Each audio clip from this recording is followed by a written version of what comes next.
What's up everybody? My name is Shannon and I am still waiting for my cider. Today we are talking about the thrilling I Hunt Killers by Barry Lyga.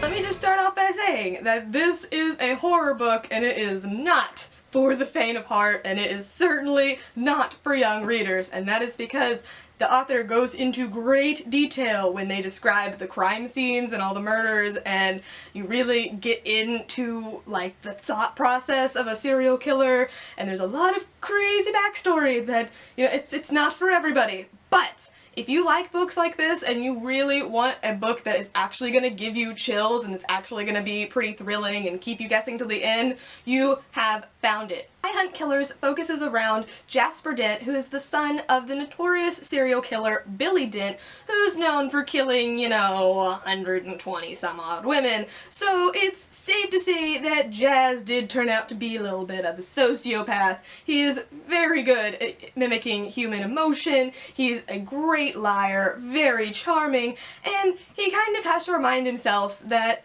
people do matter. Jazz really doesn't want to be a killer like his dad, so he tries everything to make sure that that doesn't happen, and if that means he's going to help the cops chase down this copycat killer who is copying all of Billy's crimes, then he is going to do it. The author does such a great job making you guess who the killer is. I mean, yes, I did guess it correctly, but the author does such a great job keeping you on your toes all the way up until the very end. And even then, it ends with this insane thing where there's all these conspiracies, and needless to say, I checked out the second one immediately. I'm not very far into it, but I have to know. I gotta know. That's truly what makes I Hunt Killers so amazing. With horror books now, it's almost like they have to be really scary or really gritty to get people to actually react to it, because when you're a fan of horror, you kind of get, you know, desensitized to it, and then you start to, you know, see through everything, and you're like, oh, that's obviously the killer. I mean, the butler always does it.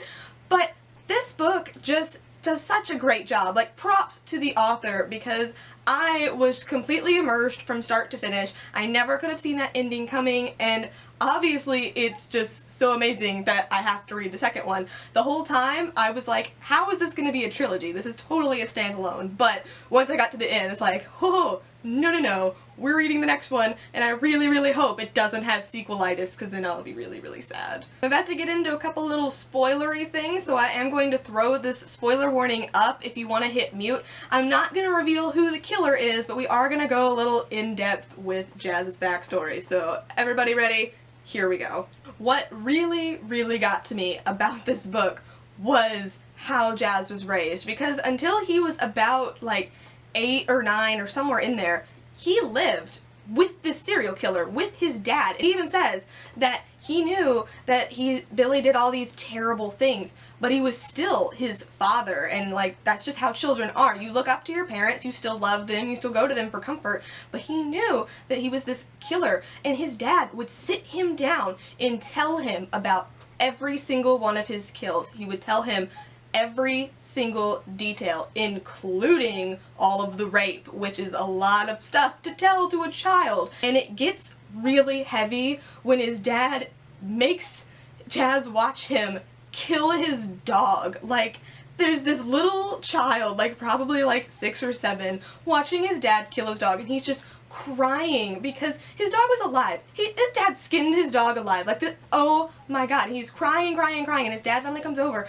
He's just like, I know, son, I know, just let it out. He just tells him to let it cry, and when he's done, he's like, now, see, did crying change anything? Look, your dog is still dead. I mean, oh my god, of course Jazz is a little bit messed up. I'm a little messed up just from reading that. That's not even the half of it. Jazz has this recurring dream of this knife in a sink, and about his dad saying it's just like cutting chicken, and of this woman screaming, and Jazz can't remember what it is. And he also doesn't know what happened to his mom. It's just one day his mom is gone, so he assumes that Billy kills her. But as the book goes on, he starts to wonder if Billy made Jazz kill her, and we're kind of left on a cliffhanger. We do find out a little bit, but we were promised that we're gonna get it later, and I'm just like, dude, like, man, this author is insane. Like, I'm so obsessed. Like, oh my gosh, I gotta know what happens next. So I mean, yeah, I highly recommend I Hunt Killers. Once again,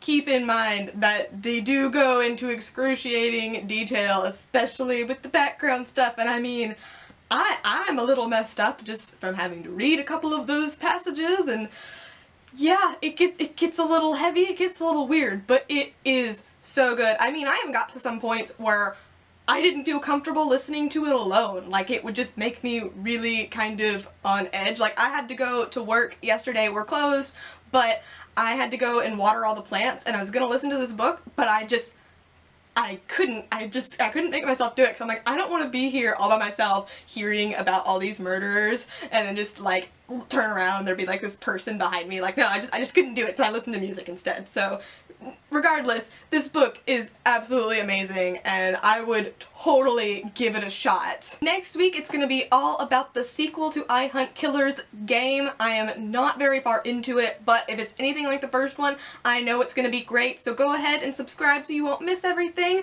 That's everything I got for you today, guys. I'll see you next week. Bye!